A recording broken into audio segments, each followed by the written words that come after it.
여러분 젊은이들이 커피숍의 성지라고 여기는 곳이 있습니다. 스타벅스라고 하는 그런 커피숍인데 그 설립자가 하워드 슐츠라는 사람이거든요. 원래 이 사람은 아주 그 미국의 빈민가에서 태어났어요. 그 운동을 좋아했기 때문에 그 어려서 운동을 좋아하고 그래서 운동으로 내가 물을 마시다가 살에 걸렸는데 다시 또 물을 마셔야겠네. 운동으로 내가 성공을 해야 되겠다. 그렇게 해서 이제 미식 축구 선수가 됩니다. 장학금을 받아서 대학교까지 갔는데 그 결과가 좋지를 못했어요. 그 실패를 하게 되죠. 그래서 대학을 졸업을 하고 세일즈맨으로 취직을 해요. 제록스라고 하는 회사에 취직을 했는데 적응을 잘 못했습니다. 그래서 또 다시 가정용품을 파는 회사에 취업을 해서 열심히 일을 했는데 그 결과로 이제 부사장까지 됐어요. 그래서 모든 것을 책임질 수 있는 총 매니저가 이제 되게 되는데, 그런데 그 삶에 만족스럽지 못했습니다. 생활은 안정이 되어졌고 또 삶을 고급 레스토랑에서 먹고 마시는 일들이, 파티하는 일들이, 자기에게 많은 일들이 일어나고 있었지만 그 만족스럽지를 못했어요. 그래서 어느 날 시애틀이라고 하는 도시로 출장을 갔습니다. 근데 거기 한 커피 가게에서 그냥 약간 그 커피 향을 맛보는 순간에 이 슐츠라고 하는 이분이 새로운 눈을 뜨기 시작을 했어요. 마치 거기서 느껴진 게 뭐냐면 그 커피 향을 만들어내는 그 커피점이 마치 어떤 종교의식을 집행을 하는 그런 거룩한 성전처럼 느껴졌다는 겁니다. 그래서 자기 집 뉴욕인데 자기 집으로 돌아와서 그 모습이 떠나지 않는 거예요. 그 환상에서 벗어나지 못하고, 그러다가 마침내 그 사람이 자기가 누리고 있던 그 회사의 모든 특권을 다 버리고 시애틀로 갔어요. 그래서 그 시애틀의 그 작은 커피숍에서 매니저로 인생을 다시 시작을 하게 됩니다. 그리고 이제 원두를 구매하기 위해서 이탈리아라고 하는 그 나라의 밀라노라고 하는 도시로 이제 출장을 갔는데, 그 이탈리아 사람들은 우리나라가 잘 마시는 아메리카노 이런 커피, 냉커피 이런 것들을 마시질 않아요. 그 사람들은 에스프레소라고 해갖고 커피를 그냥 큰 압력으로 찍어내린 그거를 요만큼 내려오는 그거를 그냥 홀쩍홀쩍 마시는 분들이거든요. 근데 그게 이제 커피숍에 에스프레소 바라고 하는 곳에서 사람들이 모여서 커피를 마시는 것을 본 거예요. 근데 이분들이 커피만 마시는 것이 아니라 거기서 친구들하고 또 연인들하고 그리고 사업의 파트너들하고 그냥 우리가 보기에는 그냥 수다 떠는 것으로 보였겠죠. 근데 그 사람은 거기서 인생을 이야기하는 것을 느끼는 거예요. 그러면서 야, 현대인들에게 가정도 있고 직장도 있지만 이런 제3의 땅, 이런 땅들이 필요하겠다, 이런 결론에 도달을 하게 됩니다. 그래서 이 사람이 이제 나는 커피를 파는 사람이 아니라 이런 신비와 로맨스의 문화를 내가 파는 사람이 돼야 되겠다. 그리고 이곳에, 이 약속 있는 이 땅에 사람들이 오게 해야 되겠다. 그렇게 이제 다짐을 합니다. 그래서 이제 그날 스타벅스라고 하는 커피의 성지가 태어나게 되는 겁니다. 여러분, 인생의 전환기에 접해본 적 있습니까? 아니면 지금의 내가 인생의 전환기다 이렇게 생각하시는 분들이 계세요? 내 인생의 목표가 뭔지, 내가 뭘 바라보고 살아야 되느냐? 지금 내가 갈피를 잡지 못하고 내가 삶의 방향을 잃어버리고 마치 내가 길을 잃어버린 것처럼 그렇게 방황하고 있는 그런 삶이 아닙니까? 아니면은 이거 이대로 가면 내가 어떻게 되지? 내가 이대로 가다가 내 인생이 어떻게 될까? 그런 위기의식을 경험하는 그런 순간이 있습니까? 아니면 내 삶의 중대한 변화가 뭔가 좀 변화가 일어나야 되겠다, 그렇게 생각하고 느낀 때가 있습니까? 이걸 우리가 인생의 이 전환기라고 이렇게 할 수가 있습니다. 그때 이때는 삶의 불안이 있고 또 반면에 또 기대도 있고 또 삶의 절망도 오고 또 삶의 기쁨도 있고 아주 그것이 그냥 공존하게 되는 혼란의 그런 이제 시기라고 할 수가 있습니다. 사사기는 여호수아가 죽은 후에 이렇게 말씀을 시작을 하고 있지 않습니까? 사사기 시작이 그렇게 시작이 돼. 여호수아가 죽은 후에. 그러면서 이제 이스라엘 백성들이 그 가나안을 점령해 가는, 여호수아가 죽은 이후에 가나안을 점령해 가는 사건을 기록을 하면서 시작을 하고 있습니다.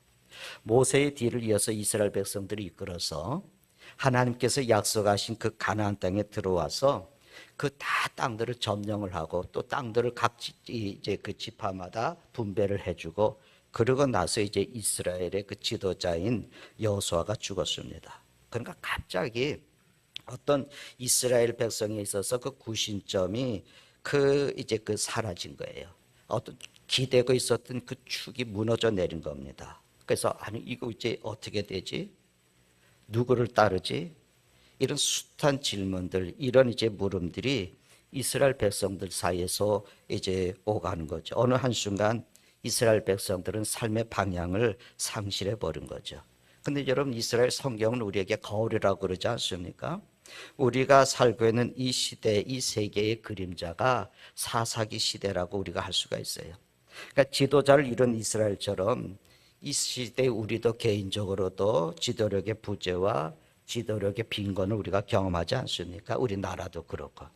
여러분, 우리나라가 지방선거도 이제 끝났고, 뭐 국회의원 보궐선거도 우리가 끝났고, 심지어는 대통령 선거도 이제 마쳤는데, 우리는 지도력의 상실이라고 하는 아주 심각한 그 위기를 경험하고 있잖아요. 대다수의 지지를 얻는 지도자가 없기 때문에 여러분, 국민들은 목표의 의식을 다 상실해버리고, 국민들은 이제 역사의 방향이 우리나라가 어디로 향하는지 알지 못하는 채 그냥 방향의 감각 없이 살아가는 거예요. 근데 한 나라의 지도자가 되려고 나서는 사람들이 많이 있지만 국민들에게 진정한 사랑과 신뢰를 받는 지도자가 없는 것이 오늘 이 시대의 위기가 아니겠습니까? 그러니까 이런 우리나라의 상황도 그렇고 우리 개인적인 삶의 모습도 모르고 이 말씀의 배경이 되는 사사시대의 그 역사적인 정황과 아주 비슷하다고 얘기할 수 있어요. 그 사사시대를 특징 지으는 말씀이 사사경은 두 군데가 나오는데 똑같은 구절이 반복해서 나와요. 17장에도 나오고 21장에도 나오는데 그 21장 25절의 말씀이 이렇게 얘기하고 있습니다. 그때에 이스라엘에 왕이 없으므로 사람이 각각 그 소견에 옳은 대로 행하였더라. 사람들이 살고 싶은 대로 한 거예요. 왕이 없으니까, 지도자가 없으니까, 자기들을 이끌어갈 지도자가 자기들의 삶의 방향을 인도해 줄 사람이 없으니까 저마다 자기가 살고 싶은 대로 제멋대로 행하면서 살았다, 그 말입니다. 그러니까 역사가 혼란에 빠지게 되고 사람들은 아주 갈피를 못 잡고 방황하고 있는 그 시대가 사사시대의 그 배경이었습니다. 이 시기를 혼란한 시기고 허무한 시기고, 그렇죠? 좌절스러운 시기고, 그런데 우리가 그렇게만 바라보고 거기에만 머물러 있으면 우리는 아무것도 못하고 우리는 무력하면서 헤어날 수가 없습니다. 오히려 이런 때를, 이런 시기를 새로운 생각, 새로운 사고, 새로운 결단을 요구하는 내 인생의, 이 민족의 새로운 전환기의 시기다, 이렇게 삼을 때에 방향과 길을 우리가 찾을 수가 있게 됩니다. 그리고 나면은 이제 우리가 그럼 어떻게 해야 되지? 우리가 어떻게 살아야 될까 하는 그런 문제를 우리가 부딪히게 되는 거죠. 우리가 살고 있는 이 시대가 그런 전환기고, 내 인생의 오늘이, 내 삶의 환경, 지금 내게 일어나는 이런 여건들이 내가 지금 전환기라면 그럼 지금 이때를 살아가는 지혜가 무엇일까? 사람들이 삶의 방향을 잃어버리고 나라도 역시 나갈 방향을 잃고 있는 이 시대적인 정황 속에서, 이 허무의 정황 속에서, 이 혼돈의 삶의 교차로에서 우리는 어떤 삶을 살아가야 될까? 오늘 우리는 말씀을 통해서 세 가지의 지혜를 얻을 수가 있습니다. 첫째는 뭐냐면 하나님의 인도하심을 구하라는 거예요. 이건 뭐 수타 말하는 얘기 아니겠습니까? 그러면 어떤 다른 시대보다 더 절실하게 지금은 하나님의 인도를 구해야지 됩니다. 내가 신뢰할 수 있는, 우리가 신뢰하는 지도자가 없다고 절망할 수 없어요. 그저 내가 어떤 방향을 잃어버렸다고 절망할 필요가 없습니다. 이 시대를 주도할 만한 철학이 없고요, 인생의 목표로 삼을 만한 이념이 없어서 우리가 힘들 수 있어요. 현대인들이 힘들게 그렇게 하는 겁니다. 이상이 없어졌거든요. 꿈이 사라졌거든요. 근데 이 시대적인 고통의 때가 바로 뭐냐면 내가 더 주님의 인도함을, 하나님의 이끄심을 우리가 구해야지 될 때라는 겁니다. 대개 사람들은 지도자가 없고 철학이 빈곤해지고 꿈이 사라지고 그리고 방향을 상실할 시대에 되면 쉽게 절망을 합니다. 그저 자포자기하고 그리고 뭐 살다가 정말 견딜 수 없는 상황이 되면 사람들이 겨우 한마디 한다는 말이 뭐냐면 종교라도 가져볼까. 여러분 많이 들어보셨죠? 종교라도 한번 가져볼까? 그리스도인들이 하는 말들은 또 있어요. 뭐냐면 기도라도 해볼까? 기도라도 해야지. 이런 표현들을 우리가 자주 하지 않습니까? 정말 기도가 필요할 텐데 기도하지 않는다는 것은 여러분 말할 수 없이 안타까운 일 아니겠어요? 삶의 방향이 불분명하기 때문에 내가 어디를 보고 살아야 될지 분명하지 모르잖아요. 그런데 기도하지 못한다는 겁니다. 더욱 우리가 주님의 인도하심을 구해야 되는 이 시기에 우리가 기도가 무엇보다 요청되는 이 시기에 우리가 기도하지 않는 어리석음을 범하는 경우가 참 많이 있습니다. 그런데 여러분 이스라엘 백성들은 여호수아가 죽은 이런 전환기에 어떤 반응을 보였어요? 오늘 본문 1절의 말씀을 보면은 그 여호수아가 죽고 나서 이스라엘 자손이 여호와께 여쭈어 이르되 이스라엘 자손이 여호와께 여쭈어 이르되 우리 가운데 누가 먼저 올라가서 가나안 족속과 싸우리까? 그들이 제일 먼저 한 일은 뭐냐면 그 혼란한 시기에 하나님께 여쭈었다는 거예요. 하나님의 인도하심을 구했다는 겁니다. 하나님의 뜻이 어디 있는지 그것을 물었다는 겁니다. 이 상황 속에서 어떻게 해야 되겠습니까? 무엇을 해야 되겠습니까? 이 상황에서 이 상황을 풀기 위해서 누가 행동을 해야 되겠습니까? 하나님 가르쳐 주십시오. 주님 우리를 인도해 주십시오.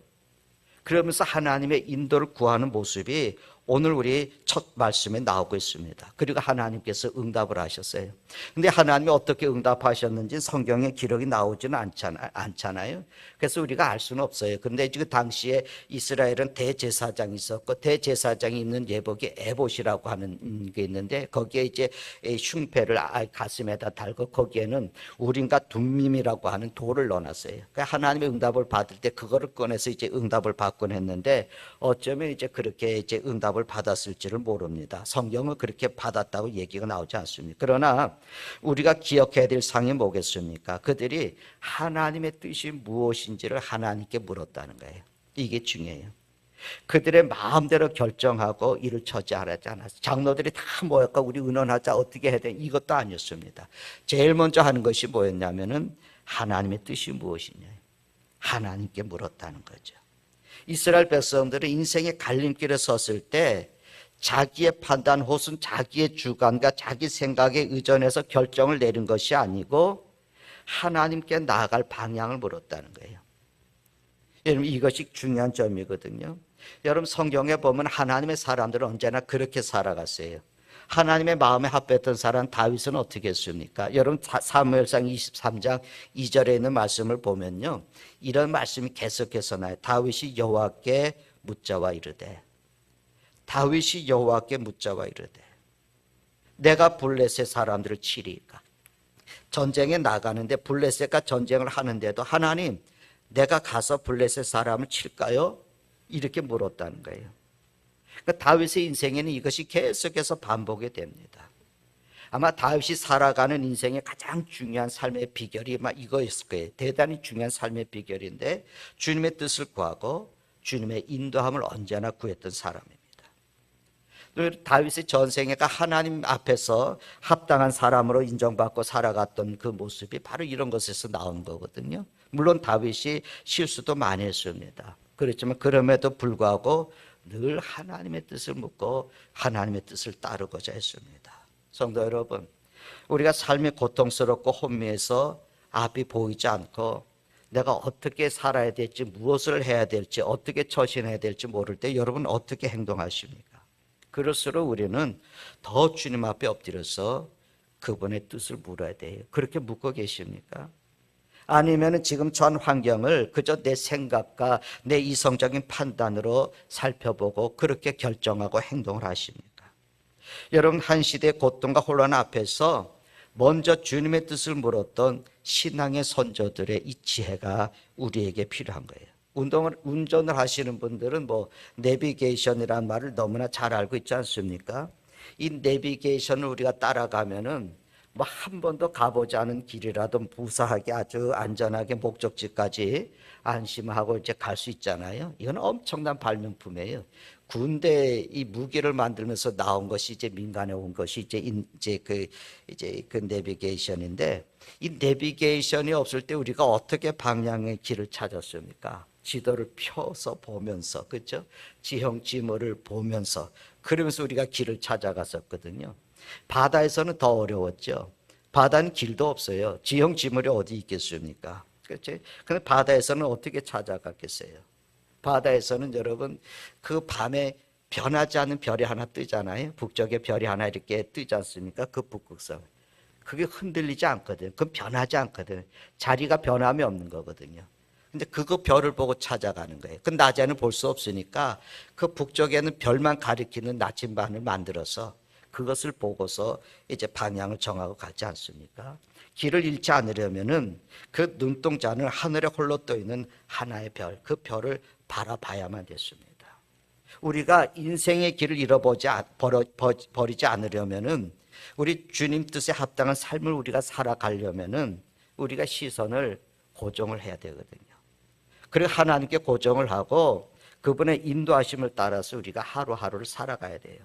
내가 어떻게 해야 될지 모르고 어디로 가야 될지 모를 때, 그렇게 갈림길에 서 있을 때 더 간절히 주님께 물어야지 됩니다. 그래서 잠언 여러분 3장 5절과 6절의 말씀 여러분 기억하십니까? 너는 마음을 다하여 여호와를 신뢰하고 내 명철을 의지하지 말라. 그리고 6절의 말씀 뭐예요? 너는 범사의 그를 인정하라. 그리하면 내 길을 지도하시리라. 여러분 삶이 지금 갈림길에 놓여 있을 수 있어요. 내가 이것이 내 인생의 막 전환점이 될 수가 있어요. 그때 무릎을 꿇으십시오. 하나님의 뜻을 구하십시오. 그리고 그 길을 선택하기 전에, 결정하기 전에 주님의 뜻을 먼저 물으십시오. 두 번째는 뭐냐면, 우리가 삶의 전환기에 처했을 때 해결해야 될 두 번째 과제가 새로운 도전을 시작하는 일입니다. 이스라엘의 그 지도자였던 여호수아가 이제 이 통솔해서 가나안 땅에 들어오지 않았습니까? 가나안 땅에 들어와서 많은 부족들과 이제 싸우면서 당당하게 승리를 거두고 땅들을 정복을 하고, 그리고 12지파가 어느 정도 이제 가까이 땅들을 다 분할해서 기업으로 받았어요. 이제 어느 정도 과제를 다 성취했습니다. 정착하는 그런 시점이었거든요.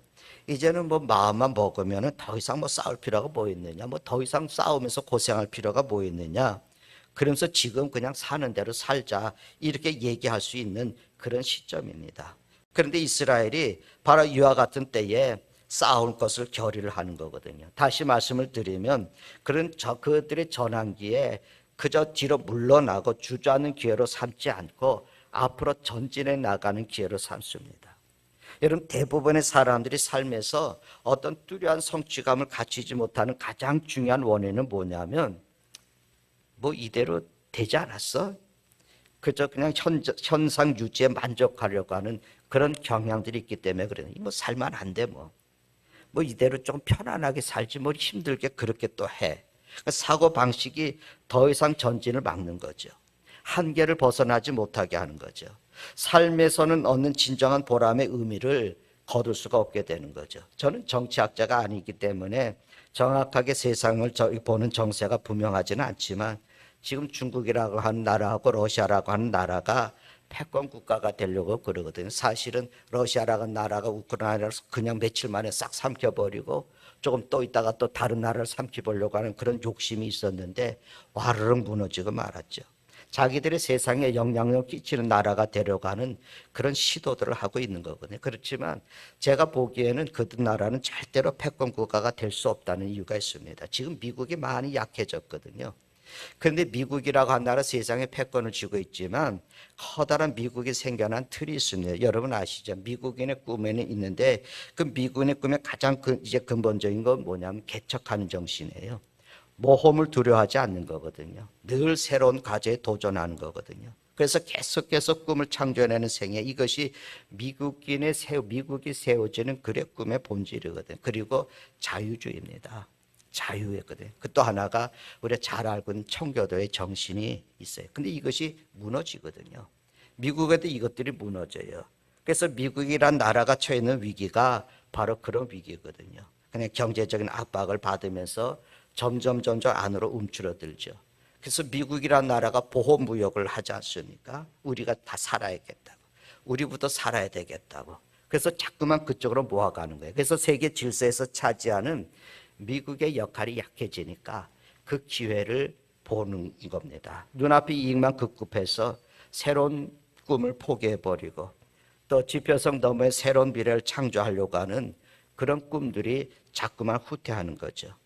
그래서 그런 것들이 미국의 왜소한 나라, 좁은 나라, 세상의 패권 나라로 역할을 감당하지 못하는 나라로 위축을 시키는 거예요. 이때다 싶어서 러시아나 중국이 세계에 영향력을 끼치려고 일어서는 거거든요. 근데 제가 보기에는 그 나라는 절대로 글로벌 리더가 될 수가 없습니다. 왜냐하면 그 나라는 자유를 몰라요. 그 나라는 자기 민족들밖에 몰라요. 자기 국가의 유익을 구하는 겁니다. 근데 우리가 꿈을 포기하게 되면요, 우리가 도전을 포기하게 되면요, 우리는 모든 것을 포기하는 겁니다. 우리가 처해 있는 현실에 안주하려는 유혹이 다가오게 되면요, 우리는 새로운 도전을 시작을 해야 돼요. 그래서 또 다른 꿈을 꾸어야 돼요. 자꾸만 그렇게 가야 돼요. 그러나 우리 교회도 마찬가지입니다. 우리는 복음의 빚을 갚기 위해서 자꾸 매진해 가야 됩니다. 우리에게 맡겨진 새로운 과제를 자꾸만 정립하고 목표를 바라보고 새로운 도전을 시작을 해야 이제 우리가 대대로 설 수 있는, 바로 지금이 그때예요. 힘들 때, 다 무너진 것 같을 때, 어떻게 방향을 정해야 될지 모를 때, 어떻게 우리 삶을 유지해 가야 될지 모를 그때에 우리가 새로운 목표, 새로운 싸움을 이뤄가는 거, 이게 필요합니다. 이스라엘 백성들이 여호수아가 죽은 뒤에 맞은 전환기에 새로운 도전을 결심을 하는 거예요. 이것을 우리가 오늘 배워야지 될 그들의 삶의 모습입니다. 세 번째는 이 얘기입니다. 여기서 말씀에서 배울 수 있는 것은 우리가 미뤘던 문제를 해결하자는 겁니다. 이스라엘은 전환기라고 하는 중요한 역사의 시점에서 하나님의 인도하심을 구했어요. 그리고 나서 새로운 도전을 결심을 했어요. 그리고는 지금까지 자기들이 해결하지 못했던 그 과제를 풀기 위해서 또 다시 시작을 합니다. 새로운 도전을 한다고 하는 말은 뭐 과거 다 무시해버리고 가자, 그런 의미는 아니죠. 과거에 대한 제대로 된 평가가 없으면은 우리가 미래를 도전할 수가 없겠죠. 이스라엘 백성들은 여호수아의 영도하에 가나안 땅을 정복했는데, 근데 아직도 유대 땅, 그 가나안 땅, 그 유대 땅에서 아직도 점령하지 못한 땅들이 있었거든요. 그 중에 하나가 오늘 성경에 나오는 베색이라고 하는 것입니다. 4절의 말씀을 한번 보십시오. 유다가 올라가매 여호와께서 가나안 족속과 브리스 족속을 그 손에 넘겨주시니 그들이 베색에서 10,000명을 죽였다. 나는 이스라엘은 베색에서 싸움을 해서 베색의 군인들을 이제 죽이게 돼요. 이 전투에서 중요한 인물의 한 사람이 나오죠. 여러분 7절의 말씀에 보면 그 사람이 누구냐면 아도니 베색입니다. 이 아도니라고 하는 말은 주인이란 말이에요. 그러니까 베색의 왕이라, 베색의 주인, 베색의 왕이란 말이죠. 그러니까 이제 베색이 어딘지 우리가 잘 모릅니다. 근데 이제 학자들은 생각하고 연구하기를 베색이라고 하는 나라가, 베색이란 지역이 그 예루살렘 거기에 있는 땅이다, 이렇게들 얘기를 하기도 해요. 근데 사실이라면 유대 땅에서 베들레헴이, 이제 그 베색은 굉장히 중요한 땅 아니겠습니까? 근데 그 땅을 아직 여호수아 때는 점령하지 못했거든요. 여러분 이스라엘은 대부분의 가나안 도시를 다 점령했어요. 그래서 평화의 단계가 이제 정착이 됐거든요. 어느 정도 안정한 삶을 살아갈 수 있는데 아직도 그들이 다루지 못했던 가장 중요하고 또 정복해야지 될 도시가 남아 있었습니다. 아마 이 베색이라고 하는 이 도시의 군인들은 굉장히 용맹했고 또 베색은 요새화가 돼 있어서, 그리고 이제 이 여기를 점령하는 것이 무리였을 거라고 생각이 돼요. 7절의 말씀에 보면은 어떤 말씀이 나옵니까? 아도니 베색이 이르되 옛적에 70명의 왕들이 그들의 엄지손가락과 엄지발가락이 잘리고 내 상 아래서 먹을 것을 주었다, 그렇게 얘기하잖아요. 그러니까 이 베색의 아도니 베색은 그 지역의 패권 군주였어요. 모든 나라를 모든 도시들을 다스릴 수 있는 그런 힘을 가지고 있었던 그런 사람이었는 잔인하고 그리고 이제 그 군사력을 갖추고 있지 않았겠습니까? 그래서 여호수아를 필두로 해서 가나안 정복을 하는 과정에서 많은 지역을 점령하면서도 어쩌면 그 위험성 때문에 이 배색을 남겨두었을 것 같아요. 이것이 해결하지 못한 숙제로 남았어요. 이것이 해결해야 될 숙제였습니다. 그런데 이스라엘 백성들은 전환기에 서서 여호수아도 없는데 이 배색을 점령하지 않고는 우린 진정한 승리도 평화도 없을 것이라는 판단을 내리면서 해결하지 못했던 덮어두었던 이 미해결의 숙제, 이 숙제를 하기로 결심을 하는 겁니다. 처리하지 못한 과거가 미래로 앞으로 나아가고 미래를 개척하는 일에 있어서 굉장히 중요한 방해의 요인으로 여러분 등장할 수 있는 거 아십니까? 우리가 과거를 해결하는 것은요 굉장히 고통스러운 거예요. 그런데 이 고통 없는 미래는, 이 고통이 없이는 미래를 우리가 갈 수가 없어요. 고통을 처리하지 않고는 그냥 놔두게 되면 미래가 위험해지는 겁니다. 우리가 그러지, 야 이거 숙제야 숙제. 가끔 이런 말을 하잖아요. 아유 이건 내가 평생의 숙제야 숙제. 이렇게 말할 때가 많지 않습니까? 해야지 되는데 미뤄뒀다는 거예요. 때로는 내가 하기 싫은 일이지만 숙제부터 하고 뭘 해야 마음이 편해지는 것을 우리 알지 않습니까? 이 숙제를 해야 한다는 것은 정말 숙제를 해야 한다는 그 강박관념 때문에 내가 어떤 일을 해도 제대로 즐기지 못하고 그 일이 잘 안 되는 경우가 종종 있지 않습니까? 그렇게 고통스러운 인생의 문제들을 해결하지 않은 채 우리가 자꾸만 미뤄두고 있는 것들이 어디 있습니까? 여러분의 인생에 있어서 아직도 해결하지 못한 숙제가 무엇인지 여러분 한번 생각을 해보십시오. 그냥 생각하기조차 싫고 그냥 다루고 싶지 않아서 덮어두고 있는 그런 문제들. 그렇지만 반드시 해결해야 될 문제가 있을 거예요. 그 강박관념에서 벗어난 유일한 길은 뭐냐면 그것에 도전해서 그 문제를 해결하는 것입니다. 그때 비로소 우리는 자유함을 누릴 수가 있습니다. 그러고 나서 정말 해야 할 내가 할 일에 집중을 할 수가 있습니다. 근데 그것이 우리의 인간관계일 수도 있어요. 복잡하게 얽혀있는 인간관계일 수도 있고 정말 내 인간 인생에 있어서 마땅히 해결을 해야지 되는데 해결하지 못하고는 여러 가지 고민거리라든지 우리가 두통거리를 여기는 그것들이 있을 수 있어요. 이것이 신앙생활의 문제도 될 수가 있습니다. 삶의 장에서 아직까지 해결하지 못하고 붙들고 있는 미해결의 숙제가 있다면 여러분 오늘 우리는 삶의 지혜를 얻어서 도전해야 돼요. 지금도 늦지 않은 거죠. 이스라엘 백성들이 삶의 전환기를 맞아서 지금까지 피하고 있었던 문제, 그 문제에 직면을 했습니다. 근데 그들이 생각만으로 이를 결정하지 않냐고 하나님께 물은 거예요. 그래서 하나님께서 유다 지파에게 출정을 명하지 않습니까? 오늘 2절의 말씀에 보니까 여호와께서 이르시되 유다가 올라갈지니라 보라 내가 이 땅을 그 손에 넘겨주었노라 하시니라. 왜 하나님께서 유다에게 그 일을 맡기셨을까? 여러분 하나님은 유다 지파를 이스라엘 모든 지파 가운데서 장자 지파를 여기서 장자의 지파는 아니었지만 하나님은 이스라엘 지파를 통해서 이스라엘 백성 축복하실 계획을 가지셨고 장자 지파를 여기셨어요. 그래서 유다의 지파에서 메시아가 탄생하잖아요. 하나님은 유다의 지파를 하나님의 가장 귀한 지파로 리더의 지파로 사용하기를 원하셨어요. 그래서 그들에게 책임을 명하시는 거예요. 네가 그 책임을 지라는 거죠. 네가 먼저 이 책임의 이 짐을 지라는 거죠. 네가 이 민족의 리더가 되기 위해서는 지금 이 문제를 네가 해결하는 거죠. 그래서 하나님의 도구가 되려고 하는 사람들은 덮어놓는 숙제를 제거해야지 됩니다. 그 문제를 우리가 해결해야지 돼요. 그래서 하나님 앞에서 정말 자유한 마음을 가지고 담대함을 가지고 서서 열린 미래를 향해서 나갈 수 있는 사람이어야지 됩니다. 하나님과 사람 앞에 떳떳하고 자유한 심령을 가지고 하나님 제가 여기 있습니다. 나를 사용하십시오라고 고백할 수가 있어야 돼요. 이런 자유함이 없이 과거의 진정한 청산이 없이 우리가 미래를 향해서 출발할 수가 없습니다. 여러분의 배색이 뭐예요? 여러분의 해결하지 못한 숙제가 무엇입니까? 하나님 앞에 물으십시오. 하나님의 인도를 구하십시오. 다시 한번 도전을 하십시오. 하나님께서 여러분을 위해서 준비하신 인생의 새로운 도전에 직면하십시오. 너무 늦었습니다. 늦었다고 생각하지 마십시오.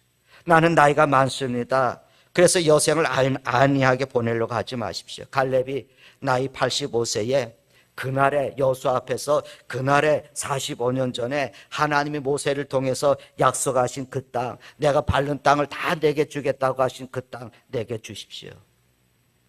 내가 그 땅을 차지하겠습니다. 자신에게 주어진 새로운 과제를 감당할 수 있어야 됩니다. 여러분의 인생이라는 여정에서 이제 달라져야지 될 전환기에 있다고 느끼십니까? 그럼 기도하십시오. 그래서 하나님의 뜻이 어디 있는지 물으세요. 그리고 주님께서 여러분을 위해서 주신 새로운 꿈을 보십시오. 그러고 나서 아직도 내가 그 꿈을 향해서 나가야 되는데 해결하지 못하고 나를 붙들고 있는 그런 미완성의 그 숙제들을 해결할 수 있는 용기를 주님께 구하십시오. 그때 우리가 미래를 향해서 발걸음을 옮길 수가 있습니다. 오늘 제가 서두에 스타벅스의 설립자 하워드 술츠 이야기를 했는데, 이 하워드 술츠가 시애틀에 출장에 가서 이제 스타벅스의 가능성을 발견하고 아주 막 흥분해가지고 자기의 기존 직장을 그만두기로 이제 결심을 하면서 그가 자기 아내에게 전화를 걸어서 한 얘기입니다. 여보, 나 지금 하나님 나라에 와 있어. 나 이제 어디에서 어떻게 무엇을 해야 하면서 살아야 될지를 알았어. 여기는 시애틀인데 나 여기서 스타벅스의 비전을 펼칠 것이야. 나 드디어 성지에 왔어. 이런 표현을 했어요. 이 그분의 표현입니다. 여러분 생각해 보십시오. 그저 커피 사업 하나 때문에 이렇게 흥분했어요. 이 커피 사업 하나로 비전을 바라보면서 그것을 위해서 헌신하겠다고 고백을 했던 그 사람. 우리가 하나님의 나라의 복음을 위해서, 그래서 그 복음의 역사를 이루기 위해서 내가 교회를 위해서 헌신할 수 있다는 이 특권. 여러분, 이것을 무엇과 비교할 수 있겠습니까? 하나님께서 나를 부르시는 그 부르심의 소명이 여러분에게 어떻게 들려주겠습니까? 우리가 함께 정말 우리가 도달해야지 될 그 약속의 땅, 하나님께서 우리에게 주시고 점령해 가라고 말씀하신 그 약속의 땅을 향해서 하나님 나라의 모험의 여정, 여기에 여러분 다시 한번 동참하고 도전하지 않으시겠습니까? 여호수아가 죽었을 때, 오늘 삶이 가장 힘들 때, 가장 두려움이 엄습해 올 그때, 삶의 방향을 잃어버렸을 때 하나님의 사람들은 다시금 새 길을 찾습니다. 여러분의 삶이 그렇게 되기를 소원합니다. 기도하십시다. 하나님 아버지, 오늘 세상이 어둡습니다. 오늘 우리가 이 때에 주님 우리에게 주신 말씀을 마음에 새깁니다. 뭔가가 이루어져야 되겠는데 이렇게 살면 안 될 텐데, 불안한 마음을 가지고 두려운 마음과 안정되지 않은 심령을 가지고 어떤 일을 해도 안정되지 못하고 그냥 붕 떠있는 이런 모습들, 주여 오늘 우리의 모습입니다. 다시 한번 주님, 저희들이 주님 앞에 엎드려서 주님의 도움을 구하고 하나님의 선하신 음성을 들으며 새로운 도전을 이루어갈 수 있게 하시고, 아버지 하나님, 우리를 묶어놓고 있는 모든 것들을 우리가 해결하고 앞날을 안에서 다시 한번 전진해 나가는 하나님의 사람으로 하나님과 사람들 앞에서 당당히 설 수 있는 그런 은혜를 우리에게 허락해 주시옵소서. 오늘이 내 인생의 새로운 전환점이 되게 하셔서 아버지의 나라와 영광을 위해서 우리가 쓸 수 있도록 축복해 주시옵소서. 우리 주 예수님의 이름으로 기도드리나이다. 아멘.